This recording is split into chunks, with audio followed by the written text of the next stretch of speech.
മലബാറിലെ ട്രെയിൻ യാത്രാ ദുരിതം വ്യക്തമാക്കുന്ന റിപ്പോർട്ടർ വാർത്താ പരമ്പരയ്ക്ക് പിന്നാലെ നിർണായകമായ ഇടപെടലാണ് സംസ്ഥാനത്തെ സർക്കാരിൽ നിന്നും റെയിൽവേയിൽ നിന്നും പ്രശ്നം പരിഹരിക്കാനുണ്ടായത്.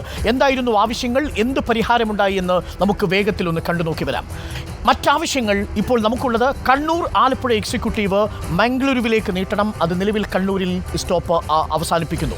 ദീർഘദൂര ട്രെയിനുകൾക്ക് കൂടുതൽ ഡി റിസർവ്ഡ് കോച്ചുകൾ വേണം. പലതിലും 4 ജനറൽ കമ്പാർട്ട്മെന്റും 1-2 ഡി റിസർവ്ഡ് കോച്ചുകളുമാണുള്ളത്. യാത്രാ പ്രശ്നം പരിഹരിക്കാൻ കൂടുതൽ ഡി റിസർവ്ഡ് കോച്ചുകൾ വേണം.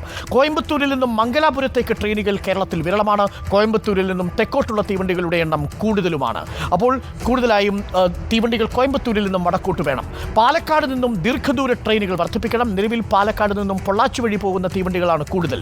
തിരുവനന്തപുരം പാലക്കാട് റൂട്ടിൽ ഒരു വന്ദേ ഭാരത് സർവീസ് വേണം. ഏറെക്കാലമായിട്ടുള്ള ആവശ്യം. പരിശോധനകളെല്ലാം പൂർത്തിയാക്കി ഇപ്പോഴും വന്ദേ ഭാരത് റെയിൽ ഗേജിൽ ഉറങ്ങുന്നു.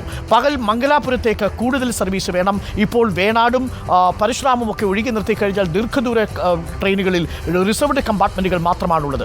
വൈകിട്ട് 6:10 ശേഷം വടക്കോട്ട് ട്രെയിൻ വേണം. പലപ്പോഴും ട്രെയിൻ ദുരിതയാത്ര അനുഭവിക്കുന്നത് 6 മണിക്കും 9 മണിക്കും ഇടയ്ക്കുള്ള സമയത്താണ്. രാത്രി 7 മണിക്ക് ശേഷം കണ്ണൂരിൽ നിന്ന് കാസർകോട്ടേക്ക് ട്രെയിൻ വേണം. നിലവിൽ 7 മണി കഴിഞ്ഞാൽ അർദ്ധരാത്രി വരെ അവർക്ക് കാത്തിരിക്കേണ്ടി വരുന്ന സാഹചര്യം ഉണ്ടാകുന്നു. ജനറൽ കമ്പാർട്ട്മെന്റോ പാസഞ്ചർ ട്രെയിനുകളോ ഇല്ല. കൂടുതൽ മെമു സർവീസുകൾ വേണം. ഷൊർണൂർ കാസർഗോഡ് ഭാഗത്തേക്ക് മെമു സർവീസുകൾ ഇല്ല എന്നതാണ് മറ്റൊരു കാര്യം.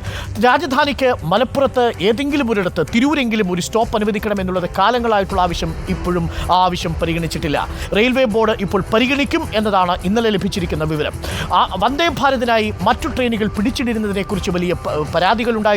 അങ്ങനെ ട്രെയിനുകൾ പിടിച്ചിട്ട് യാത്രക്കാരെ ബുദ്ധിമുട്ടിക്കരുത് എന്നാണ് യാത്രക്കാർ പറയുന്നത്. ബോർഡിന്റെ തീരുമാനം പരിശോധിച്ച് നടപടി എടുക്കും എന്നതാണ്. അവധിക്കാലത്ത് കൂടുതൽ സർവീസുകൾ വേണം എന്നതാണ് പ്രധാനപ്പെട്ട ഒരു ആവശ്യം. സർക്കാർ ഒരു കലണ്ടർ നൽകിയാൽ ആ കലണ്ടർ അനുസരിച്ച് തീവണ്ടികൾ നൽകുന്ന കാര്യം അനുവദിക്കാം എന്നതാണ് ഇപ്പോൾ ബോർഡ് പറഞ്ഞിരിക്കുന്നത്. ഷൊർണൂരിൽ നിന്നുള്ള കണ്ണൂർ പാസഞ്ചർ കാസർകോട്ടേക്ക് നീളണം. റിപ്പോർട്ടർ വാർത്താ പരമ്പരയ്ക്ക് പിന്നാലെ എത്തിയ ഷൊർണൂർ കണ്ണൂർ പാസഞ്ചർ കാസർകോട്ടേക്ക് നീട്ടണമെന്നതാണ് ആവശ്യം. കാസർകോട്ടേക്ക് നീട്ടുന്നത് പരിഗണനയിലാണ് എന്നതാണ് ബോർഡ് അറിയിച്ചിരിക്കുന്ന പ്രധാനപ്പെട്ട കാര്യം. പരശുരാമിൽ കൂടുതൽ ജനറൽ കോച്ചുകൾ വർദ്ധിപ്പിക്കണം. നിലവിൽ പരശുരാമിൽ കാലുകുത്താൻ ഇടയില്ലാത്ത വിധമാണ് ആളുകൾ തലകറങ്ങി വീഴുന്ന സാഹചര്യം അടക്കമുണ്ട്. പരശുരാമിൽ കൂടുതൽ ജനറൽ കോച്ചുകൾ വർദ്ധിപ്പിക്കണമെന്ന ആവശ്യം ബോർഡ് പരിഗണിച്ചു. തീരുമാനമായി 2 കോച്ചുകൾ കൂടി പരശുരാമിലേക്ക് എത്തുന്നു എന്നതാണ്. ഇതൊക്കെയാണ് ഏറ്റവും പ്രധാനപ്പെട്ട തീരുമാനങ്ങളായി എത്തിയിരിക്കുന്നത്. റിപ്പോർട്ടറിന്റെ വാർത്താ പരമ്പരയാണ്. വടക്കോട്ട് വേണം കൂടുതൽ തീവണ്ടി എന്നുള്ളത്. കാലുകുത്താൻ ഇടമില്ലാത്ത വിധമാണ് ഈ യാത്ര നടക്കുന്നത്. അതുകൊണ്ട് തന്നെ ബോർഡിൻ്റെയും മന്ത്രിയുടെയും ഒക്കെ തീരുമാനങ്ങൾ ഒരു പോസിറ്റീവായി തന്നെ നമ്മൾ എടുക്കുന്നു. റിപ്പോർട്ടർ വാർത്താ പരമ്പര ഫലം കാണുന്നു എന്നതിലും ഏറെ സന്തോഷമുണ്ട്.